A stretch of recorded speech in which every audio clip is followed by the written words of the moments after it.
Good morning, children. Welcome to our new video, and our new topic is the environment major concern, which is related to chapter 16, class 5 SST.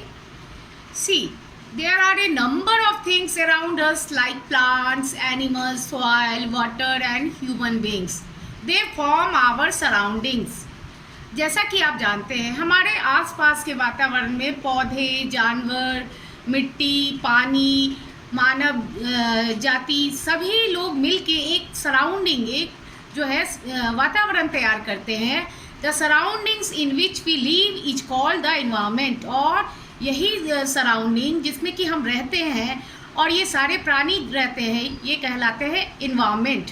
Our environment comprises both living and non-living components. हमारा वातावरण दो तरह की चीज़ों से बना है, वो है जीवित और निर्जीव प्राणियों से. All the components of the environment are interdependent to each other. और जितने भी वातावरण के components हैं, जैविकीय और अजैविकीय चीज़ें, वो सारी चीज़ें एक दूसरे पे निर्भर है. Over the years, human activities have made various harmful changes to the environment. काफ़ी सालों से मानव के कार्यकलाप के द्वारा जो है बहुत सारे जो है वातावरण में हानिकारक चीज़ों की भी उत्पत्ति हुई है उनके गलत एक्टिविटीज़ के द्वारा. The harmful change brought in the environment by human activities cause pollution. और यही जो बैड इम्पैक्ट पड़ा है लोगों के द्वारा गलत इसका आपका इन्वायरमेंट का गलत मिसयूज करने से जो चीज़ें मिली हैं इन्वायरमेंट में, उसको जो है वो लोग अधिक से अधिक मात्रा में खर्च कर रहे हैं. उसका बुरा प्रभाव का ही नतीजा है ये पॉल्यूशन, जिसको प्रदूषण कहते हैं.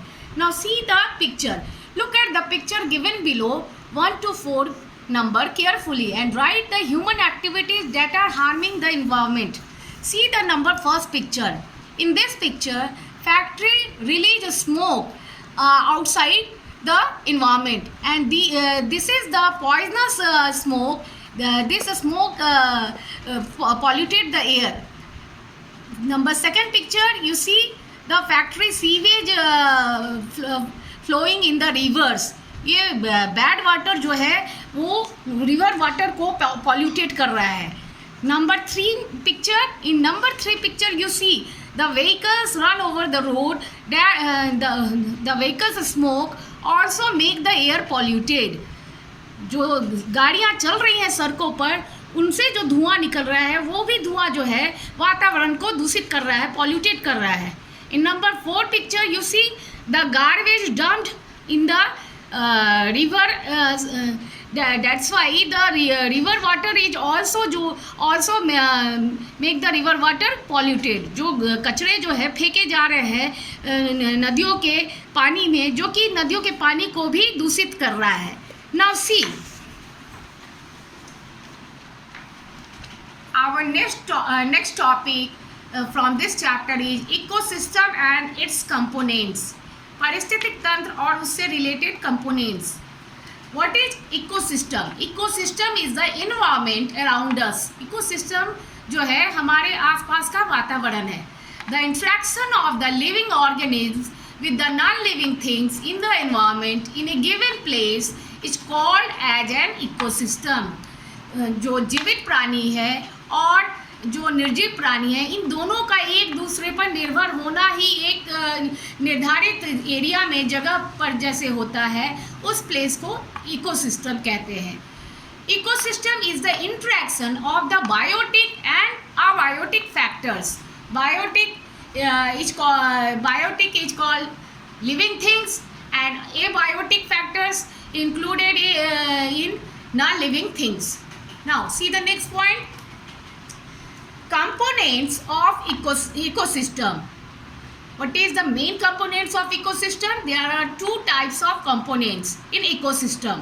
First part is biotic components, जिसमें कि living organism आते हैं, और इनका biotic components का example है plants, animals, microorganisms and human beings. Second part है बायोटिक कंपोनेंट्स जिसमें कि नॉन लिविंग थिंग्स आते हैं, और इसका एग्जांपल है soil, water, sunshine, temperature, air etcetera. Now कैसे इस इकोसिस्टम में फ्लो ऑफ एनर्जी होता है।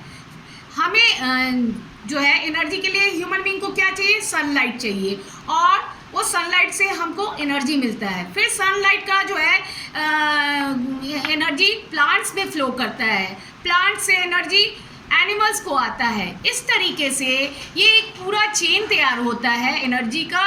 That means it flows energy from one organism to another. ये एनर्जी का फ्लो जो है एक ऑर्गेनिज्म से दूसरे ऑर्गेनिज्म में ट्रांसफर होता है।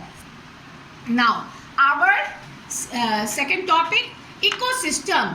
इकोसिस्टम का जो है एक डायग्राम पूरा तैयार होता है। See in this diagram, ecosystem divided into two parts, biotic, abiotic. Biotic में लिविंग ऑर्गेनिज्म आते हैं, और इस लिविंग ऑर्गेनिज्म को फिर दो भागों में इसको डिवाइड किया जाता है। फर्स्ट पार्ट है डिकम्पोजर। डिकम्पोजर में आपको एग्जाम्पल में आते हैं माइक्रो ऑर्गेनिज्म्स, बैक्टीरिया, फंगी। दूसरे पार्ट में कंज्यूमर में आता है प्राइमरी, सेकेंडरी और टर्सरी। प्राइमरी लेवल के कंज्यूमर आते हैं, सेकेंडरी लेवल के कंज्यूमर आते हैं, और टर्सरी लेवल के कंज्यूमर आते हैं। फिर अब आते हैं अबायोटिक जो है। अबायोटिक का डिवीजन होता है 3 पार्ट में। फर्स्ट फैक्टर है इसका क्लाइमेटिक फैक्टर। क्लाइमेटिक फैक्टर में एग्जाम्पल में आते हैं sun, heat, light, rain, humidity, pressure. उसका दूसरा पार्ट है इनऑर्गेनिक फैक्टर अबायोटिक का, जिसमें कि आपके एग्जाम्पल में आता है ऑक्सीजन, नाइट्रोजन, कैल्शियम और H2O या वाटर, हाइड्रोजन। नंबर 3 फैक्टर है इसका अबायोटिक का, वो है ऑर्गेनिक फैक्टर, जिसका एग्जाम्पल है प्रोटीन्स, न्यूक्लिक एसिड। ये सारे जो है अबायोटिक फैक्टर के एग्जाम्पल हैं। अब देखिए इसके बाद नेक्स्ट टॉपिक है टाइप्स ऑफ इकोसिस्टम। कितने तरह का इकोसिस्टम होता है। There are 2 types of ecosystem. First is natural ecosystem, जिसका नेचुरल इकोसिस्टम में एग्जाम्पल में आता है एक्वाटिक इकोसिस्टम, जो जल से रिलेटेड होता है। टेरेस्ट्रियल इकोसिस्टम जो फॉरेस्ट से रिलेटेड होता है, और इसमें और भी सारे हैं एग्जाम्पल। एक्वाटिक इकोसिस्टम में पॉन्ड, लेक, टेरेस्ट्रियल में फॉरेस्ट आ गया आपका एग्जाम्पल में। फिर इकोसिस्टम का जो दूसरा पार्ट है आपका टाइप्स में, वो है मैन मेड, या फिर उसको in other word you can tell artificial ecosystem. वो जो मानव जनित आपका जो है इकोसिस्टम तैयार होता है, उसका एग्जाम्पल है गार्डन, क्रॉप फील्ड, जिसमें कि खेतों में अनाज बोते हैं, वो ह्यूमन बॉडी खुद स्वयं करता है, गार्डन भी खुद बनाता है। These are the example of man made ecosystem. अब है next point, biotic growth reproduction depends on abiotic components. Biotic जो है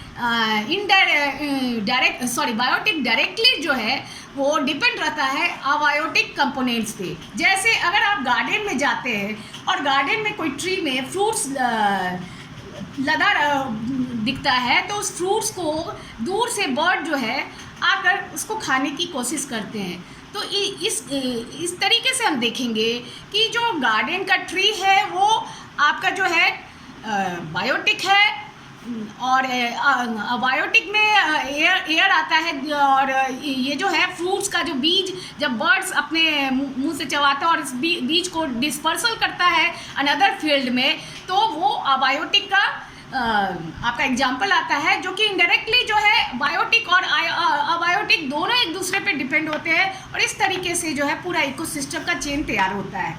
अब है आपका नेक्स्ट पॉइंट है water producers, consumers and decomposers. आप जब लिविंग बीइंग्स के बारे में, इकोसिस्टम के बारे में पढ़ेंगे, तो इकोसिस्टम के ही अंतर्गत जो है आपका प्रोड्यूसर्स आता है, कंज्यूमर्स आता है और डिकम्पोजर्स आता है। For example we understood from this diagram these things. Living beings में जो है आपको 3 पार्ट में उसको डिवाइड किया गया है। लिविंग बीइंग्स में प्रोड्यूसर्स है उसका एक ब्रांच, सेकंड ब्रांच है कंज्यूमर्स, और थर्ड ब्रांच है डिकम्पोजर्स। फर्स्ट ब्रांच जो है प्रोड्यूसर्स, वो जो प्रोड्यूस करता है प्लांट्स को, और इस प्लांट्स को जो कंज्यूम करते हैं ये कहलाते हैं कंज्यूमर्स। और इस कंज्यूमर्स के बाद जो है, जो प्लांट्स या एनिमल्स का डिके होता है और उसको फिर से रिसाइकलिंग करके जो है नया जनरेशन जब उसको नया इसको प्लांट्स के रूप में जो है फिर से इसको फ्रेश प्लांट को तैयार किया जाता है, वो डिकम्पोजर्स के थ्रू तैयार किया जाता है। प्रोड्यूसर्स को का अनदर नेम है इन बायोलॉजिकल टर्म, प्रोड्यूसर्स को बोलते हैं ऑटोट्रॉफ्स। ऑटोट्रॉफ्स का मतलब होता है, ऑटो का मतलब ही होता है सेल्फ, और ट्रॉफ्स का मतलब होता है न्यूट्रिशन। ऐसे प्रोडक्ट या थिंग जो खुद ब खुद अपना न्यूट्रिशन तैयार करते हैं, इनको बोलते हैं ऑटोट्रॉफ्स, प्रोड्यूसर्स को। सेकंड में कंज्यूमर्स का जो है अनदर नेम है हेट्रोट्रॉफ्स। हेट्रोट्रॉफ्स का मतलब होता है, हेट्रो मतलब होता है अदर, ट्रॉफ्स मतलब होता है न्यूट्रिशन, जिसका मतलब होता है कि जो दूसरे के लिए न्यूट्रिशन तैयार करे, दैट इज कॉल्ड हेट्रोट्रॉफ्स और कंज्यूमर्स। तीसरा है डिकम्पोजर्स, जिसको कि अनदर नेम है जिसका सैप्रोट्रॉफ्स। सैप्रो का मतलब होता है रॉटेड, जो गल गया है, ख़त्म हो गया है जो आइटम, और गलने सड़ने के बाद जो तैयार होता है कंपोस्ट में और फर्टाइल बनाता है सॉइल को, इस तरह का जो आइटम आता है उसको बोलते हैं सैप्रोट्रॉफ्स या सैप्रोफाइट्स या फिर डिकम्पोजर्स। अब देखिए नंबर फर्स्ट, प्रोड्यूसर्स। प्रोड्यूसर्स जो है, प्रोड्यूसर्स में आते हैं प्लांट्स। प्लांट्स जो है वो कैसे एक्ट करता है, और producers organisms which produce their own food, that is called producers. Number second, consumers. Organisms we depend on